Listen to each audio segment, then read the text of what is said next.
Today on Total Living. My mother had enormous psychological and emotional problems, and she drugged me one day on a train from Chicago down to Little Princeton, Illinois, and abandoned me at the Covenant Children's Home and walked away without a word of explanation.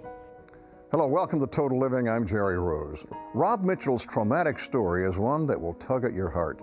As you just heard, at the tender age of 3, young Rob was abandoned by his own mother at an orphanage where he was the youngest child the home had ever accepted. So throughout his childhood and into his early adult years, Rob Mitchell carried intense anger, painful bitterness, and a deeply rooted loneliness. However, today he is a highly successful financial consultant, trust specialist, and vice president of investments for a major national brokerage firm.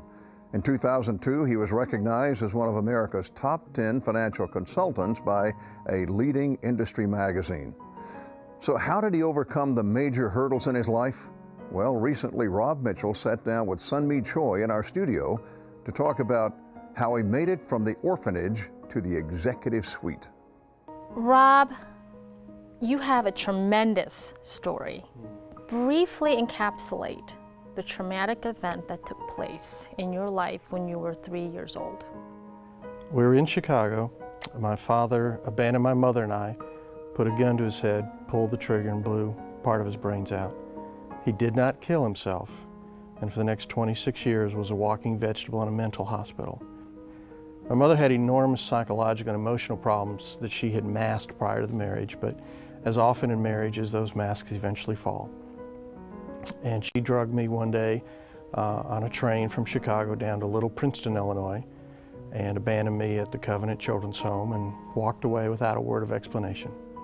Disappeared for almost 2 years. What went through your mind, your 3-year-old mind, when you saw that your mother had left you there?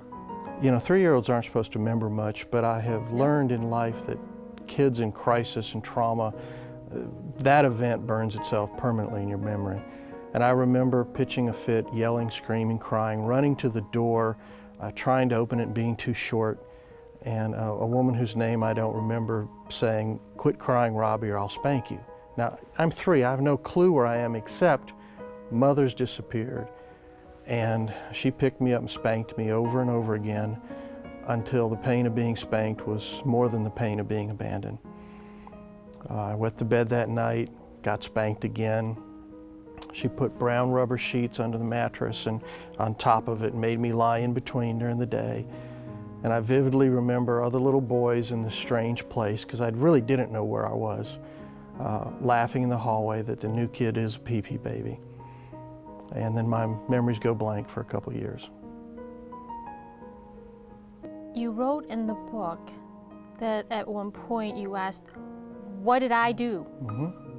I think that's a typical question kids ask themselves when they're in a situation that's out of their control. Something bad is happening, and it has nothing to do with them. And that's what you thought. How long did you think that?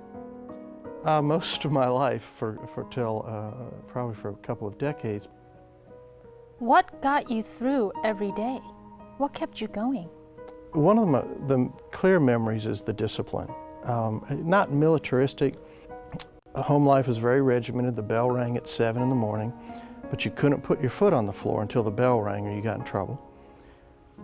3, I'm on little boys. We were 3 to 10-year-old. There were times 10 to 16 little boys.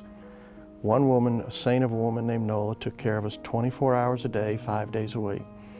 And she would get up early and go to the locker room, and in our book, Castaway Kid, is a photograph of 12 little boys. And if you'll notice, a number of us have rolled up pant legs and suspenders. And I'm the little boy on the left, but that wasn't style. That Nola would get up early in the morning and roll the pant legs up to fit us, because all our pants were hand-me-down.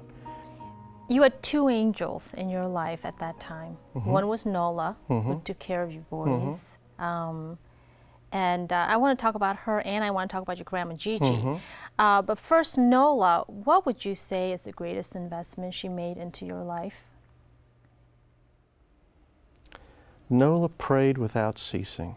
I remember one night getting up, a little kid, paddling down the hall to use the bathroom and coming back, and Nola hollering out, "Go to bed, Robbie." And I remember thinking, how do you know each one of us just by the way we walk? So as I'd gone to the bathroom that night, she always kept her door cracked to hear what was going on in the hall. And so on the way back, I knocked on her door, and she came out in her flannel gown, and I was being smart aleck, and I said, "What you doing, Nola? Praying we behave?" And in her very matter-of-fact northern Midwestern way said, "No, Robbie, I'm praying that God helps me find something in each one of you to love." She was consistent. That still moves you. Yeah. Because we weren't always lovable. We were not easy to love. It's not that we were bad. We were in chaos. And we acted out of our own frustration and anger. And God answered her prayer, obviously, because she was able to love you and all the other little boys. Yeah. She loved us, even when we wouldn't let her love us. I want to talk about, oh, your saint of a grandmother. I was my mother's only child. She was her mother's only child. She was the cause of their divorce. I always called her Gigi. I really don't know why. Gigi was very poor. She was much older. She worked as a clerk in the Marshall Field's department store. As with many people who have emotional and psychological issues, my mother, as a power struggle, didn't tell Gigi where I was. So I have no idea how long it took her to finally find me. So when Mother took me there, she didn't tell her own mother where I was, so you can imagine the panic. Gigi lived on the north side of Chicago, a little 2-room apartment. And when she did, it would take her 3 hours one way just to come see me every Saturday. And she came. She came for years. She'd get up, walk a couple city blocks, catch the bus down to the Howard L station, Howard L downtown, get to the beautiful Union Station, catch which I think still runs the California Zephyr, 2 hours down to Little Princeton. She'd get there 10-ish in the morning, walk a couple blocks to the children's home. I would still have memories of bolting out. I had to stand on the front door. I couldn't leave till she walked on the property, and I'd throw myself in her arms. She always smelled good. That was one of the things I remember. She didn't have much money, but she had class. And she wore a modest dress, earrings, necklace, nylons, if you can believe that, at those days, and often a hat with her curls peeking out. And I'd drag her to the playground and show her some latest trick. But one of the things that I remember always being touched by was she worked really hard to try and remember the names of the other little boys. And see, kids like us always felt invisible. We knew we were. And so when someone remembered our name, that was really special. And then we'd go down and have a hamburger and milk. She drank coffee. I didn't realize later it was just to save money. Then she'd walk back, and 2:30 came too soon, and she had to catch her train back to Chicago. Time after time, I remember begging her to take me with her. And I didn't understand child custody issues. And she always would tell me, she said, "Robbie, keep love in your heart. I'm sorry your mother and father are too sick to raise you, but you'll always have my love."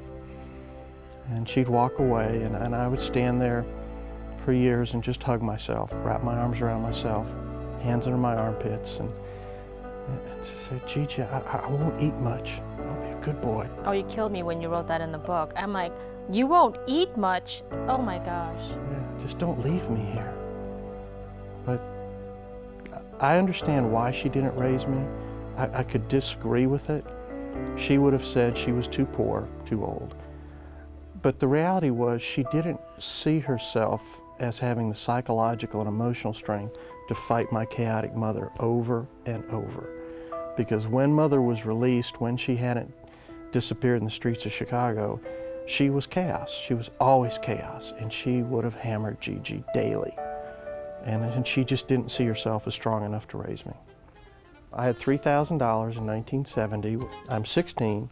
I'm in Illinois. I'm a heathen. I will buy what I like. And so I bought two companies, Illinois companies, whose products I liked, McDonald's and Playboy.